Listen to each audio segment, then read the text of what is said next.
Mafunzo ya kabilishi ya mtaala ulioboreshwa kwa walimu wanaofundisha masomo ya Literature in English, English Kiswahili, nafasi ya Kiswahili kwa kidato cha 5 na 6 kuanzia Julai 20 mpaka Julai 24, 2026, na mafunzo haya yatafanyika kwa njia ya mtandao. Hili hapa ni darasa janja.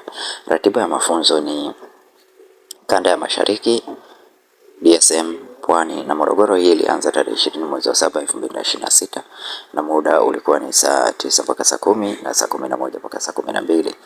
Kanda ya Kaskazini ambayo ni Arusha, Kilimanjaro, Tanga na Manyara, hii itafanyika tarehe 21 mwezi wa 7 2026, muda ni saa 9 mpaka saa 10. Kanda ya Kusini, Lindi na Mtwara, itafanyika tarehe 21 mwezi wa 7 2026, saa 11 hadi saa 12. Kanda ya Kati, Dodoma na Singida, tarehe 21 mwezi wa 7 2026, hii itafanyika saa 2 mpaka saa 9.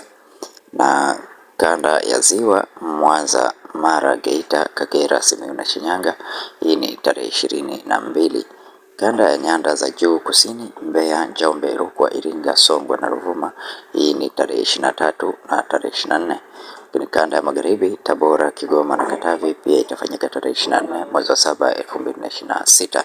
Kwa hakikisha unafuatilia mafunzo haya kwa kupitia tai.go.tz. Hii ni taasisi ya elimu Tanzania, na kwa wewe ambaye ni mara yako ya kwanza kuingia katika channel ya FEABOY, bonyeza neno subscribe, like video hii na share video hii kwa wengine wengi zaidi. Join pia katika grupu letu la WhatsApp, link nimekuweka katika description ya video hii. Asante na karibu, tukutane tena katika video inayofuata.